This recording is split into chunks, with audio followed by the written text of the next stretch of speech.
Fashioned Girl by Louisa May Alcott. Chapter 4. Little Things. It's so rainy I can't go out, and everybody is so cross they won't play with me, said Maud, when Polly found her fretting on the stairs and paused to ask the cause of her wails. I'll play with you, only don't scream and wake your mother. What shall we play? I don't know.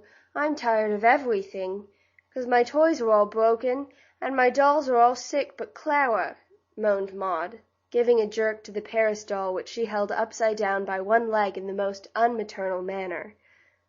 I'm going to dress a dolly for my little sister. Wouldn't you like to see me do it? Asked Polly, persuasively, hoping to beguile the cross child and finish her own work at the same time. No, I shouldn't, 'cause she'll look nicer than my Clara. Her clothes won't come off, and Tom spoilt 'em playing ball with her in the yard. Wouldn't you like to rip these clothes off, and have me show you how to make some new ones, so you can dress and undress Clara as much as you like? Yes, I love to cut. And Maud's face brightened, for destructiveness is one of the earliest traits of childhood, and ripping was Maud's delight. Establishing themselves in the deserted dining room, the children fell to work, and when Fanny discovered them, Maud was laughing with all her heart at poor Clara, who, denuded of her finery, was cutting up all sorts of capers in the hands of her merry little mistress. I should think you'd be ashamed to play with dolls, Polly. I haven't touched one this ever so long, said Fanny, looking down with a superior air. I ain't ashamed, for it keeps Maud happy, and will please my sister Kitty. And I think sewing is better than prinking or reading silly novels, so now. And Polly stitched away with a resolute air, for she and Fanny had had a little tiff, because Polly wouldn't let her friend do up her hair like other folks and bore her ears. Don't be cross, dear, but come and do something nice. It's so dull today, said Fanny, anxious to be friends again, for it was doubly dull without Polly. Can't. I'm busy. You always are busy. I never saw such a girl. What in the world do you find to do all the time? Asked Fanny, watching with interest the set of the little red merino frock Polly was putting onto her doll. Lots of things, but I like to be lazy sometimes as much as you do. Just lie on the sofa and read fairy stories or think about nothing. Would you have a white muslin apron or a black silk? Added Polly, surveying her work with satisfaction. Muslin, with pockets and tiny blue bows. I'll show you how. And forgetting her hate and contempt for dolls, down sat Fanny, soon getting as much absorbed as either of the others. The dull day brightened wonderfully after that, and the time flew pleasantly, as tongues and needles went together. Grandma peeped in and smiled at the busy group, saying, "Sew away, my dears, dollies are safe companions, and needlework an accomplishment that's sadly neglected nowadays. Small stitches, Maud. Neat buttonholes, Fan. Cut carefully, Polly, and don't waste your cloth. Take pains, and the best needlewoman shall have a pretty bit of white satin for a doll's bonnet." Fanny exerted herself and won the prize, for Polly helped Maud, and neglected her own work. But she didn't care much, for Mr. Shaw said, looking at the three bright faces at the tea-table, "I guess Polly has been making sunshine for you today." "No, indeed, sir, I haven't done anything, only dress Maud's doll." And Polly didn't think she had done much, but it was one of the little things which are always waiting to be done in this world of ours, where rainy days come so often, where spirits get out of tune, and duty won't go hand in hand with pleasure. Little things of this sort are especially good work for little people. A kind little thought, an unselfish little act, a cheery little word, are so sweet and comfortable that no one can fail to feel their beauty and love the giver, no matter how small they are. Mothers do a deal of this sort of thing, unseen, unthanked, but felt and remembered long afterward, and never lost, for this is the simple magic that binds hearts together and keeps home happy. Polly had learned this secret. She loved to do the little things that others did not see, or were too busy to stop for, and while doing them, without a thought of thanks, she made sunshine for herself as well as others. There was so much love in her own home that she quickly felt the want of it in Fanny's, and puzzled herself to find out why these people were not kind and patient to one another. She did not try to settle the question, but did her best to love and serve and bear with each, and the good will, the gentle heart, the helpful ways and simple manners of our Polly made her dear to everyone, for these virtues, even in a little child, are lovely and attractive. Mr. Shaw was very kind to her, for he liked her modest, respectful manners, and Polly was so grateful for his many favors that she soon forgot her fear, and showed her affection in all sorts of confiding little ways, which pleased him extremely. She used to walk across the park with him when he went to his office in the morning, talking busily all the way, and saying good-bye with a nod and a smile when they parted at the great gate. At first, Mr. Shaw did not care much about it, but soon he missed her if she did not come, and found that something fresh and pleasant seemed to brighten all his day, if a small gray-coated figure with an intelligent face, a merry voice, and a little hand slipped confidingly into his, went with him through the wintry park. Coming home late, he liked to see a curly brown head watching at the window, to find his slippers ready, his paper in its place, and a pair of willing feet, eager to wait upon him. "I wish my Fanny was more like her," he often said to himself, as he watched the girls, while they thought him deep in politics or the state of the money market.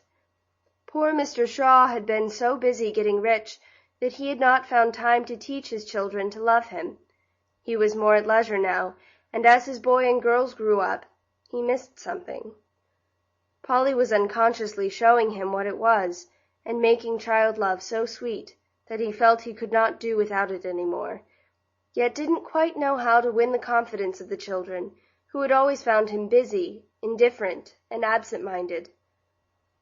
As the girls were going to bed one night, Polly kissed Grandma as usual, and Fanny laughed at her, saying, "What a baby you are!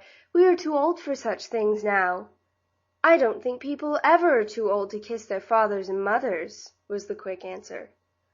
"Right, my little Polly," and Mr. Shaw stretched out his hand to her with such a kindly look that Fanny stared surprised, and then said shyly, "I thought you didn't care about it, father." "I do, my dear." And Mr. Shaw put out the other hand to Fanny, who gave him a daughterly kiss, quite forgetting everything but the tender feeling that sprung up in her heart at the renewal of the childish custom which we never need outgrow. Mrs. Shaw was a nervous, fussy invalid who wanted something every 5 minutes. So Polly found plenty of small things to do for her, and did them so cheerfully that the poor lady loved to have the quiet, helpful child near, to wait upon her, read to her, run errands, or hand the 7 different shawls which were continually being put on or off. Grandma, too, was glad to find willing hands and feet to serve her, and Polly passed many happy hours in the quaint rooms, learning all sorts of pretty arts, and listening to pleasant chat, never dreaming how much sunshine she brought to the solitary old lady. Tom was Polly's rock ahead for a long time, because he was always breaking out in a new place, and one never knew where to find him. He tormented yet amused her, was kind one day and a bear the next.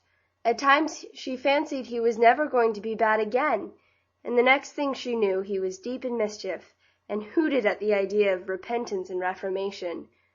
Polly gave him up as a hard case, but was so in the habit of helping anyone who seemed in trouble that she was good to him simply because she couldn't help it. "What's the matter?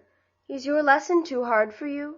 she asked one evening, as a groan made her look across the table to where Tom sat scowling over a pile of dilapidated books, with his hands in his hair, as if his head was in danger of flying asunder with the tremendous effort he was making. "Hard! Guess it is. What in thunder do I care about the old Carthaginians? Regulus wasn't bad, but I'm sick of him." And Tom dealt Harkness's Latin reader a thump, which expressed his feelings better than words. "I like Latin, and used to get on well when I studied it with Jimmy. Perhaps I can help you a little bit," said Polly, as Tom wiped his hot face and refreshed himself with a peanut. "You? Pff, girls' Latin don't amount to much anyway," was the grateful reply. But Polly was used to him now, and, nothing daunted, took a look at the grimy page in the middle of which Tom had stuck. She read it so well that the young gentleman stopped munching to regard her with respectful astonishment, and when she stopped, he said, suspiciously, "You are a sly one, Polly, to study up so you can show off before me. But it won't do, ma'am. Turn over a dozen pages and try again." Polly obeyed, and did even better than before, saying as she looked up with a laugh, "I've been through the whole book, so you won't catch me that way, Tom." "I say, how came you to know such a lot?" asked Tom, much impressed. "I studied with Jimmy, and kept up with him, for father let us be together in all our lessons. It was so nice, and we learned so fast." "Tell me about Jimmy. He's your brother, isn't he?" "Yes, but he's dead, you know." "I'll tell about him some other time. You ought to study now, and perhaps I can help you," said Polly, with a little quiver of the lips. "Shouldn't wonder if you could." And Tom spread the book between them with a grave and business-like air, for he felt that Polly had got the better of him, and it behooved him to do his best for the honor of his sex. He went at the lesson with a will, and soon floundered out of his difficulties, for Polly gave him a lift here and there, and they went on swimmingly, till they came to some rules to be learned. Polly had forgotten them, so they both committed them to memory. Tom, with hands in his pockets, rocked to and fro, muttering rapidly, while Polly twisted the little curl on her forehead and stared at the wall, gabbling with all her might. "Done!" cried Tom presently. "Done!" echoed Polly, and then they heard each other recite till both were perfect. "That's pretty good fun," said Tom joyfully, tossing poor Harkness away, and feeling that the pleasant excitement of companionship could lend a charm even to Latin grammar. "Now, ma'am, we'll take a turn at algebra. I like that as much as I hate Latin." Polly accepted the invitation, and soon owned that Tom could beat her here. This fact restored his equanimity, but he didn't crow over her, far from it, for he helped her with a paternal patience that made her eyes twinkle with suppressed fun, as he soberly explained and illustrated, unconsciously imitating Dominie Dean, till Polly found it difficult to keep from laughing in his face.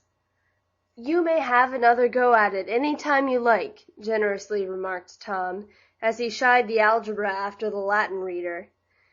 "I'll come every evening, then. I'd like to, for I haven't studied a bit since I came. You shall try and make me like algebra, and I'll try and make you like Latin, will you?" "Oh, I'd like it well enough, if there was any one to explain it to me. Old Dean puts us through double quick, and don't give a fellow time to ask questions when we read." "Ask your father, he knows." "Don't believe he does. Shouldn't dare to bother him if he did." "Why not?" "He'd pull my ears and call me a stupid or tell me not to worry him." "Well, I don't think he would. He's very kind to me, and I ask lots of questions." "He likes you better than he does me." "Now, Tom, it's wrong of you to say so. Of course he loves you ever so much more than he does me," cried Polly, reprovingly. "Why don't he show it, then?"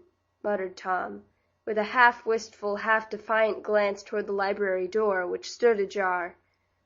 "You act so, how can he?" asked Polly, after a pause, in which she put Tom's question to herself, and could find no better reply than the one she gave him. "Why don't he give me my velocipede? He said if I did well at school for a month I should have it, and I've been pegging away like fury for most 6 weeks, and he don't do a thing about it. The girls get their duds 'cause they tease. I won't do that, anyway. But you don't catch me studying myself to death and no pay for it." "It is too bad. But you ought to do it because it's right, and never mind being paid," began Polly, trying to be moral, but secretly sympathizing heartily with poor Tom. "Don't you preach, Polly.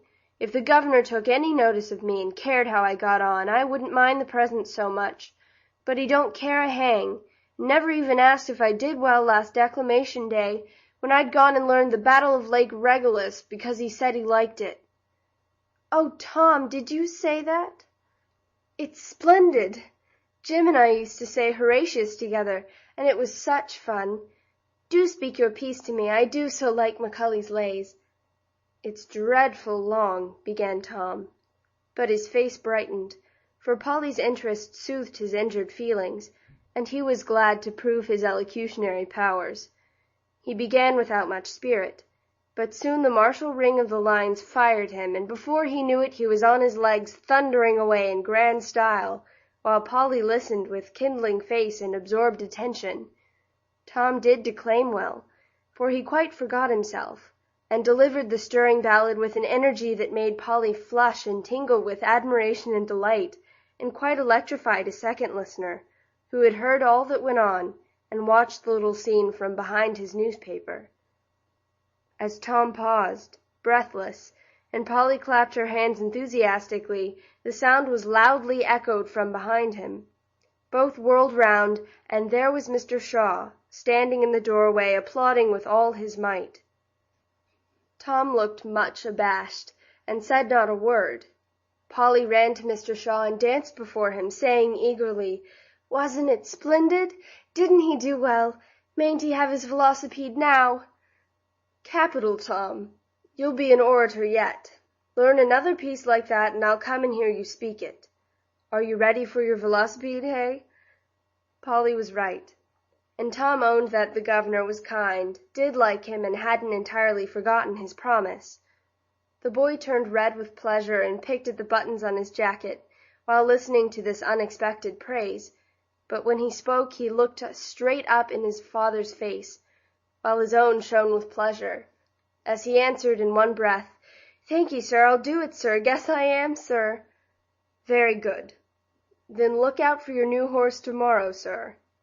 And Mr. Shaw stroked the fuzzy red head with a kind hand, feeling a fatherly pleasure in the conviction that there was something in his boy after all. Tom got his velocipede next day, named it Black Auster, in memory of the horse in the Battle of Lake Regillus, and came to grief as soon as he began to ride his new steed. "Come out and see me go it," whispered Tom to Polly after 3 days' practice in the street, for he had already learned to ride in the rink. Polly and Maud willingly went, and watched his struggles with deep interest till he got an upset, which nearly put an end to his velocipeding forever. "Hi there, Auster's coming!" shouted Tom, as came rattling down the long, steep street outside the park. They stepped aside, and he whizzed by, arms and legs going like mad, with the general appearance of a runaway engine. It would have been a triumphant descent, if a big dog had not bounded suddenly through one of the openings, and sent the whole concern helter-skelter into the gutter. Polly laughed as she ran to view the ruin, for Tom lay flat on his back with the velocipede atop him, while the big dog barked wildly, and his master scolded him for his awkwardness. But when she saw Tom's face, Polly was frightened, for the color had all gone out of it. His eyes looked strange and dizzy, and drops of blood began to trickle from a great cut on his forehead. The man saw it too, and had him up in a minute, but he couldn't stand, and stared about him in a dazed sort of way, as he sat on the curbstone, while Polly held her handkerchief to his forehead, and pathetically begged to know if he was killed. "Don't scare Mother, I'm all right. Got upset, didn't I?" he asked presently, eyeing the prostrate velocipede with more anxiety about its damages than his own. "I knew you'd hurt yourself with that horrid thing. Just let it be and come home, for your head bleeds dreadfully, and everybody's looking at us," whispered Polly, trying to tie the little handkerchief over the ugly cut. "Come on, then. Jove, how queer my head feels. Give us a boost, please. Stop howling, Maud, and come home. You bring the machine, and I'll pay you, Pat." As he spoke, Tom slowly picked himself, and steadying himself by Polly's shoulder, issued commands, and the procession fell into line. First the big dog, barking at intervals, Then the good-natured Irishman, trundling that divil of a whirligig, as he disrespectfully called the idolized velocipede, then the wounded hero, supported by the helpful Polly, and Maud brought up the rear in tears, bearing Tom's cap. Unfortunately, Mrs. Shaw was out driving with Grandma, and Fanny was making calls, so that there was no one but Polly to stand by Tom, for the parlour-maid turned faint at the sight of blood, and the chambermaid lost her wits in the flurry. It was a bad cut, and must be sewed up at once, the doctor said, as soon as he came. Somebody must hold his head, he added, as he threaded his queer little needle. I'll keep still, but if anybody must hold me, let Polly.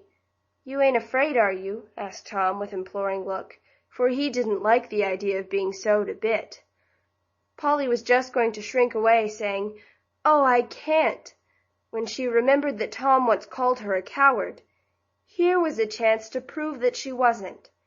Besides, poor Tom had no one else to help him, so she came up to the sofa where he lay, and nodded reassuringly, as she put a soft little hand on either side of the damaged head.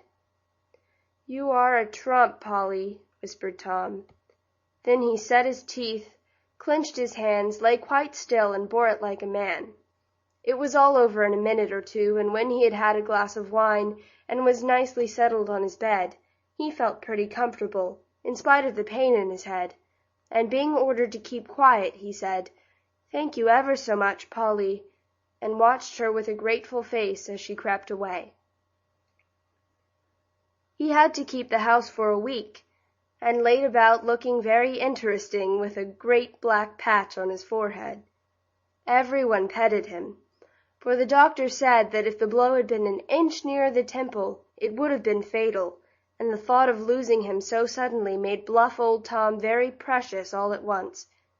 His father asked him how he was a dozen times a day. His mother talked continually of "that dear boy's narrow escape," and Grandma cockered him up with every delicacy she could invent, and the girls waited on him like devoted slaves. This new treatment had an excellent effect, for when neglected Tom got over his first amazement at this change of base, he blossomed out delightfully, as sick people do sometimes, and surprised his family by being unexpectedly patient, grateful, and amiable. Nobody ever knew how much good it did him, for boys seldom have confidences of this sort except with their mothers, and Mrs. Shaw had never found the key to her son's heart. But a little seed was sowed then that took root, and though it grew very slowly, it came to something in the end. Perhaps Polly helped it a little. Evening was his hardest time, for want of exercise made him as restless and nervous as it was possible for a hardy lad to be on such a short notice. He couldn't sleep, so the girls amused him. Fanny played and read aloud, Polly sung and told stories, and did the latter so well that it got to be a regular thing for her to begin as soon as twilight came, and Tom was settled in his favorite place on Grandma's sofa. "Fire away, Polly," said the young sultan one evening, as his little Scheherazade sat down in her low chair, after stirring up the fire till the room was bright and cozy. "I don't feel like stories tonight, Tom. I've told all I know, and can't make up any more," answered Polly, leaning her head on her hand with a sorrowful look that Tom had never seen before. He watched her a minute, and then asked curiously, "What were you thinking about just now, when you sat staring at the fire and getting soberer and soberer every minute?" "I was thinking about Jimmy." "Would you mind telling about him? You know you said you would sometime, but don't if you'd rather not," said Tom, lowering his rough voice respectfully. "I like to talk about him, but there isn't much to tell," began Polly, grateful for his interest. "Sitting here with you reminded me of the way I used to sit with him when he was sick. We used to have such happy times, and it's so pleasant to think about them now. He was awfully good, wasn't he?" "No, he wasn't. But he tried to be, and Mother says that is half the battle. We used to get tired of trying, but we kept making resolutions and working hard to keep them. I don't think I got on much, but Jimmy did, and everyone loved him. Didn't you ever squabble as we do?" "Yes, indeed, sometimes. But we couldn't stay mad, and always made it up again as soon as we could. Jimmy used to come round first and say, 'All serene, Polly,' so kind and jolly, that I couldn't help laughing and being friends right away." "Did he not know a lot?" "Yes, I think he did, for he liked to study, and wanted to get on so he could help father. People used to call him a fine boy, and I felt so proud to hear it, but they didn't know half how wise he was, because he didn't show off a bit. I suppose sisters always are grand of their brothers, but I don't believe many girls had as much right to be as I had. Most girls don't care 2 pins about their brothers, so that shows you don't know much about it." "Well, they ought to if they don't, and they would if the boys were as kind to them as Jimmy was to me." "Why, what did he do?" "Loved me dearly, and wasn't ashamed to show it," cried Polly, with a sob in her voice that made her answer very eloquent. "What made him die, Polly?" asked Tom soberly, after a little pause. "He got hurt coasting last winter, but he never told which boy did it, and he only lived a week. I helped take care of him, and he was so patient I used to wonder at him, for he was in dreadful pain all time.